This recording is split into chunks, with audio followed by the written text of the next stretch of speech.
샬롬, 행복한 한 주를 시작하는 월요일입니다. 우리 동역자분들 좋은 하루를 보내고 계신가요? 오늘 하루 하나님께서 부어주시는 힘으로 더욱 힘차게 살아내는 저와 여러분 되시기를 주님의 이름으로 축복드립니다. 시작하기 전에 죄송하다는 말씀을 드리겠습니다. 제가 주중에는 부산에 그리고 주말에는 남양주에 왔다 갔다 하면서 개척 준비를 하고 있거든요. 그러다 보니 영상 업로드 시간도 일정하지 않고 또 지난 토요일과 주일은 제가 빼먹었죠. 초반이다 보니 조금 시행착오가 있는 것 같은데 최대한 빨리 정착해서 매일 아침 정해진 시간에 이 영상을 올릴 수 있도록 노력하겠습니다. 이게 나름 바라봄의 첫 시간인데 시간 자체가 지금도 오후에 올라가가지고 첫 시간은 아닌 것 같네요. 어쨌든 뭐 언제 올려도 상관없다고 하실 분들이 대부분이겠지만은 그래도 이렇게 말씀을 드려야 할 것 같습니다. 그럼 오늘 묵상 시작하겠습니다. 2024년 3월 11일 월요일 매일 성경 묵상입니다. 본문은 마가복음 10장 32절에서 45절 말씀입니다. 예루살렘으로 올라가는 길에 예수께서 그들 앞에 서서 가시는데 그들이 놀라고 따르는 자들은 두려워하더라. 이에 다시 12 제자를 데리시고 자기가 당할 일을 말씀하여 이르시되 보라 우리가 예루살렘에 올라가노니 인자가 대제사장들과 서기관들에게 넘겨짐에 그들이 죽이기로 결의하고 이방인들에게 넘겨주겠고 그들이 능욕하며 침뱉으며 책찍질하고 죽일 것이나 그는 3일 만에 살아나리라 하시니라.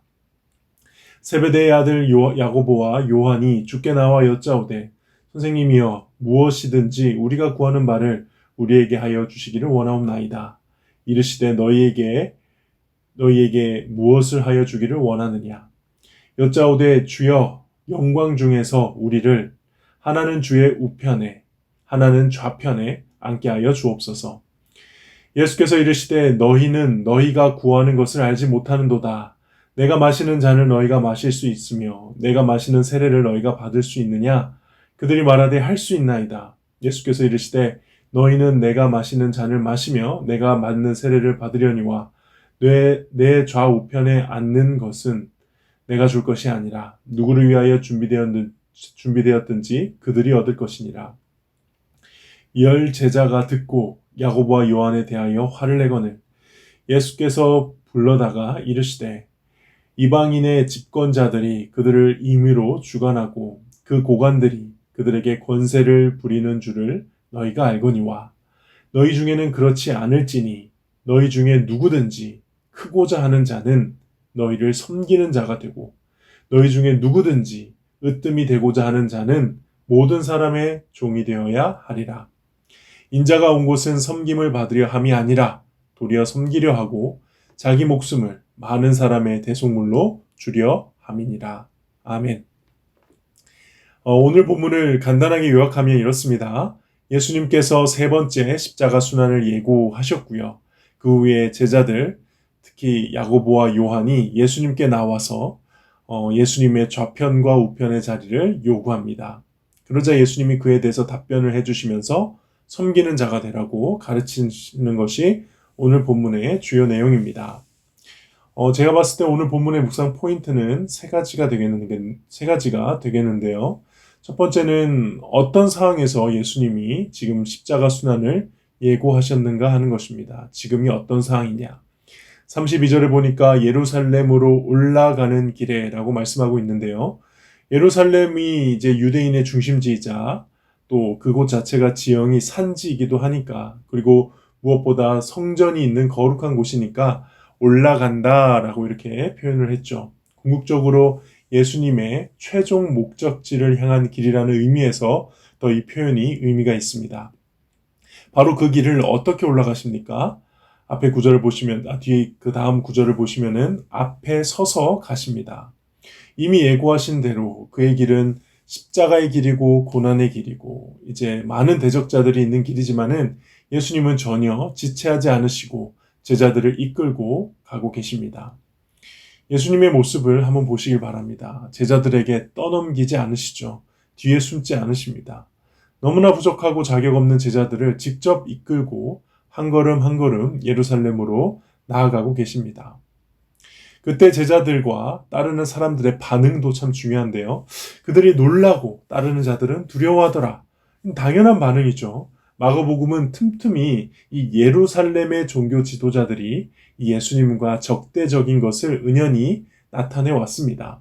그러므로 어떤 대비도 없이 이대로 예루살렘에 가는 것은 매우 위험한 일이라는 것을 제자들과 예수님을 따르는 사람들은 직감적으로 알 수 있었습니다. 그래서 예수님은 다시 12제자만 데리고 가서 앞으로 있을 일들에 대해 또 다시 한 번 더 설명을 해 주시는 것이죠. 끝까지 사랑하는 제자들을 다독이고 설명해 주시고 포기하지 않으시는 이 예수님의 모습. 이게 바로 저는 제자들이 예수님과 동행하며 누릴 수 있는 특권이라고 생각합니다.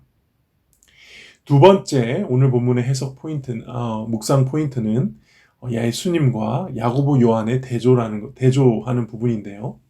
35절부터 45절까지 보면은 그 내용은 결국 야고보와 요한이 요구하는 것이 있죠. 영광스러운 예수님의 옆자리, 권세와 권력을 요구한다면 반면에 예수님은 무엇을 답변하십니까? 섬기는 자, 종이 되라고 답변하십니다. 그리고 나도 그렇게 이 땅에 섬기러 왔다라고 하시면서 유명한 말씀하시죠. 인자가 온 것은 섬김을 받으려 함이 아니라 도리어 섬기려 하고 자기 목숨을 많은 사람의 대속물로 주려 함이라.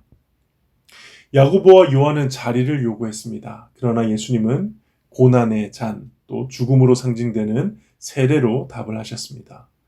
야고보와 요한은 권력을 원했죠. 그러나 예수님은 이방 권세자들과 같이 그런 권력을 요구하지 말라. 그건 이방인들과 같은 것이다. 라고 답하셨습니다. 야고보와 요한은 결국 으뜸이 되고자 했으나 예수님은 예수님이 이 땅에 오신 것처럼 종이 되라고, 섬기는 자가 되라고 답을 하셨습니다. 여기서 아직까지도 제자들이 바라보는 곳과 예수님이 바라보는 곳이 다르다는 것을 알 수 있죠. 세 번째 순환 예고를 들었으면은 이제는 알아들을 때도 되었는데 오히려 예수님에 대한 요구가 예수님께 요구하는 것이 더 노골적으로 나타나고 있는 이 장면은 이 예수님과 제자들이 비록 함께 하지만 그 안에 마음의 간극은 더 커지고 있다, 더 벌어지고 있다는 것을 알 수 있습니다. 예수님은 더 진지하게 심각하게 하나님께서 자신에게 맡기신 사명, 자신이 가야 할 그 길을 향해 정조준해서 막힘없이 나아가고 계시는데 제자들은 더 노골적으로 탐욕적으로 자신의 욕망을 향해 나아가고 있죠. 제가 예수님이었으면 이 야고보와 요한을 그 자리에서 아마 사임시켰을 것 같습니다. 너랑 같이 사역 못하겠다. 너희들 제자하지 마. 제가 만약 담임 목사로 있는데 이런 부교육자가 와서 이런 식으로 사역한다? 교회를 바로 세우고자 하는 저와 우리 성도들의 마음에는 아랑곳하지 않고 그쪽은 바라보지도 않고 오직 자기 잘 될 것만 생각하고 막 대형 교회 갈 생각, 담임 나갈 생각 이것만 하면서 막 그런 거 다 티나게 사역하는 부교육자를 본다면 저는 예수님처럼 못할 것 같습니다. 진짜로. 그냥 자를 것 같아요. 근데 예수님은 끝까지 그게 아니라는 것을 설명해 주시고 오히려 예수님은 화 안 내죠. 제자들이 화내고 있죠. 제자들이 화내고 싸우려고 하니까 그 제자들 다독이면서 이해시켜 주시고 사실 그런 모습 보면서 답답하기도 하지만 그런 예수님이시니까 또 그런 하나님이시니까 계속하는 말이지만 제가 지금 이렇게 믿음을 가지고 이 자리에 있을 수 있는 것이 아닌가 다시 묵상해 봅니다. 예수님의 그 오래 참으심, 인내하심, 끝까지 사랑하심 그 은혜를 정말 감사하지 않을 수가 없습니다. 세 번째 묵상 포인트는 이제 예수님이 하신 말씀 중에서 이방인의 집권자들에 대해서 이렇게 언급하셨다는 건데요. 42절에 나와 있습니다. 예수님은 이 이방인의 집권자들처럼 되지 마라. 이 고관들처럼 되지 말라고 하시면서 그들이 임의로 주관하고 권세를 부린다라고 표현하고 있죠. 한마디로 무엇입니까? 이거는 그냥 사람을 지배하려 한다는 겁니다. 좋게 말하면 이게 리더십이고요. 나쁘게 말하면 독재하는 것이죠. 강요하는 것이고 가스라이팅 하는 것입니다. 근데 이 다른 사람을 지배하려고 하는 것 이거는요. 사람이라면 다 하고 싶어 하는 것 같아요. 할 수 있는 기회만 있으면 못해서 그렇지. 교회 앞만 봐도 목사들만 그럴까요, 이거? 물론 목사들이 눈에 띄게 지배하는 구조도 많으니까. 근데 목사들만 그런 것이 아니라 이건 성도들도 마찬가지입니다. 눈에 보이게 목사가 성도들을 지배하려는 경우도 많고요. 반대로 눈에 보이지 않게 성도가 목사를 지배하려고 막 길들이려고 하는 경우도 많습니다. 또 목사가 목사를 지배하기도 하고요. 성도가 성도를 지배하려고 하기도 하죠. 뭐 선후배 관계를 통해서 팀장과 팀원의 관계를 통해서 올드 멤버, 뉴 멤버 그 사이의 그 모든 관계들 안에서 교묘하게 은근하게 때로는 노골적으로 드러나는 것이 서로가 서로를 지배하려고 하는 욕구입니다. 지배하려고 한다는 것은 다른 게 아닙니다. 나는 그런 거 안 하는데요, 목사님. 아니요. 저 사람은 내가 원하는 대로 이렇게 저 사람을 내가 원하는 대로 움직이고자 하는 게 그런 마음이 지배하려는 거죠. 또한 저 사람을 있는 그대로 인정하지 않는 것도 어떻게 보면 지배하려는 마음입니다. 저 사람은 이렇게 해야 마땅하는데 왜 저렇게 안 해? 라고 생각하는 것도 그 사람을 지배하려고 하는 마음이죠. 오늘 예수님은 그걸 하지 말라는 겁니다. 금지하셨습니다. 뭐라고까지 말씀하시면서 금지하셨느냐? 나도 그렇게 안 했다라는 거죠. 나도 그렇게 안 했다. 예수님만큼 완벽하게 오르신 분이 그 예수님도 제자들을 지배하지는 않으셨습니다. 지배하지는 않으셨습니다. 끝까지 설득하고 품고 이해시키고 사랑하고 기다리셨죠. 이게 바로 진짜 예수님의 제자들이 따라가야 할 예수님의 모습이자 또 이 시대의 모든 교회가 회복돼야 될 그런 모습인 줄 믿습니다. 저는 정말로 서로가 서로를 지배하려고 하지 않는 그런 교회를 세우고 싶습니다. 정말 그런 교회였으면 좋겠습니다. 바라봄 교회가 부디 언제 어떻게 하나님이 인도하셔서 세울지 모르겠지만은 목사가 성도를 또 성도가 목사를 또 성도가 성도끼리 또 함께 동역하는 사역자가 사역자끼리 서로를 지배하려고 하는 그런 모습이 전혀 없는 정말 예수님처럼 끝까지 섬기고 사랑하고 인내하고 기다리는 그런 교회가 될 수 있기를 너무 꿈만 같나요? 근데 꼭 그런 교회가 되기를 간절히 소망합니다. 기도하겠습니다.